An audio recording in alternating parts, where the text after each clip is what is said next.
Halo semuanya, kali ini PSR akan menanggapi soal RUU siaran yang baru. Jadi, first thing first, kami menolak tegas untuk pengesahan dari RUU siaran yang baru. Karena beberapa hal kami merasa kami sebagai homeless media, content creator, bukan dirugikan ya, tapi merasa tidak fair, tidak bisa menyampaikan informasi secara baik, secara tenang, secara mungkin lebih nyaman, karena kami merasa ketika kami mau menyampaikan informasi yang faktual atau mungkin opini yang mungkin berseberangan dan jujur, kami terasa ada pembatasan-pembatasan, kayak terasa otoriter ya gitu ya, otoriter dan jadi tidak bebas. Udah banyak pasal-pasal yang mungkin udah banyak dibahas di tempat-tempat lain. Kita nggak akan bahas semua pasal per pasalnya. Cuma ada beberapa hal alasan yang kita pengen utarakan kenapa kami menolak RUU penyiaran yang baru.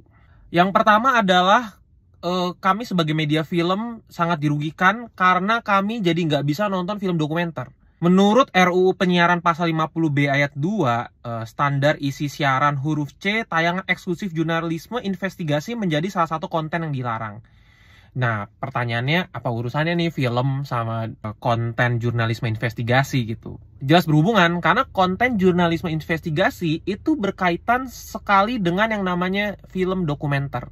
Jadi, akan ada banyak film-film dokumenter yang dilarang atau mungkin tidak diberikan izin untuk tayang karena lain dan beberapa hal, karena di sini masih abu-abu gitu, bentuk kayak validasi approvalnya apa, dokumenter seperti apa, investigatif seperti apa. Jadi yang sifat eksklusif tuh nggak bisa. Jadi ya semua dokumenter Netflix yang kemarin-kemarin viral itu of course nggak akan diizinkan ya gitu ya, karena dengan RUU penyiaran yang baru ini kan nggak mengatur soal TV doang, tapi begitu juga OTT, social media juga, which is YouTube ataupun Netflix, Disney Plus, Instagram bahkan gitu, itu pun diatur juga. Jadi mereka mau mencoba men-scale up definisi konten siaran gitu menjadi sebuah konten-konten digital. Nah, masalahnya adalah oke, film dokumenter nggak boleh, bukan berarti nggak bisa ngebahas atau ngebuat film yang based on real case kan gitu, crime case gitu. Ya jangan heran nanti kalau treatment-treatment penyelidikan yang harusnya jadi dokumenter jadi kayak film Vina sebelum 7 hari itu. Jadi cara bagaimana mengangkat kasus-kasus yang belum selesai itu ya jadi kayak treatment film Vina, dibuat jadi konten hiburan atau di dalam tanda kutip memilking sebuah kisah-kisah tragis. Terus yang kedua adalah kita jadi nggak bisa nonton film-film Disney dalam tanda kutip. Nah, di pasal 50B ayat 2 juga nih masih yang sama nih, tapi di huruf G dicatatkan bahwa melarang penayangan isi dan konten siaran yang menyajikan perilaku homoseksual, biseksual, dan transgender. Basically, konten-konten yang mengandung unsur LGBT. Oke, gue klarifikasi depan dulu. Gue pribadi, personal opinion, tidak setuju dengan LGBT. Maksudnya gue tidak mendukung, personal value gue adalah gue tidak mendukung dan pro terhadap orang-orang yang mengamini LGBT. Tapi, sebagai konten media, kami berhak secara adil, objektif untuk meliput konten-konten berbau LGBT. Kami tidak mendukung LGBT boleh, LGBT pro terhadap LGBT, tapi kami boleh menayangkan atau memberitakan film dengan tema LGBT, aktor yang LGBT atau ya sejenisnya ya. Jadi kami berhak untuk menayangkan itu. Cuman dengan adanya pasal ini, konten-konten tersebut akan dilarang. Terutama film-film of course di OTT, di sosial media juga of course ya. Buat kami pribadi ini menjadi pembatasan ekspresif terhadap bentuk-bentuk seni gitu. Meskipun kami atau saya pribadi ya secara personal value tidak pro terhadap konten LGBT, cuman ini jadi membatasi ekspresi aja gitu.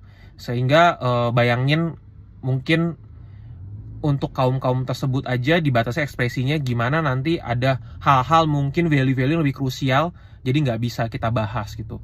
Starting from LGBT konten, kemudian nanti akan ada konten-konten yang lain yang harusnya lebih penting, karena otoritas yang jadi seperti ini akan kembali ke konten zaman Orba yang dimana dibatasi konten-kontennya gitu, atau value-value yang memuat atribut-atribut politik. Kenapa tadi di depan ngomongnya film-film Disney? Karena kan film-film Disney sekarang kan mau inklusif ya ceritanya ya. Jadi mau membahas banyak mewakili orang-orang dari kaum LGBT. Makanya jadi film-film Disney mungkin akan dibatasi gitu.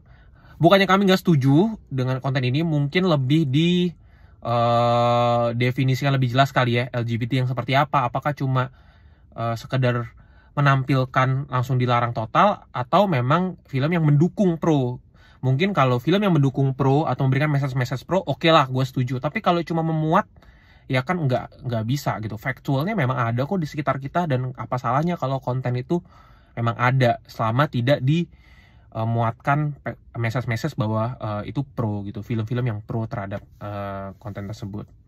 Terus yang ketiga adalah nggak akan bisa nonton film-film biopik dan action. Nah, kenapa? Urusannya apa sama konten penyiaran? Nih, masih di ayat yang sama ya, pasal 50B ayat 2, tapi di huruf K. Isi dan konten siaran yang mengandung berita bohong, fitnah, penghinaan, pencemaran nama baik, penodaan agama, kekerasan, dan radikalisme terorisme akan dilarang. Nah, which is film-film action, biopik, biografi, bukannya sama. Itu kan mengandung penghinaan, pencemaran nama baik, penodaan agama, kekerasan, radikalisme, dan so on so forth gitu.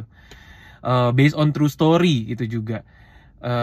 Jadi ya censorshipnya tuh jadi makin banyak gitu.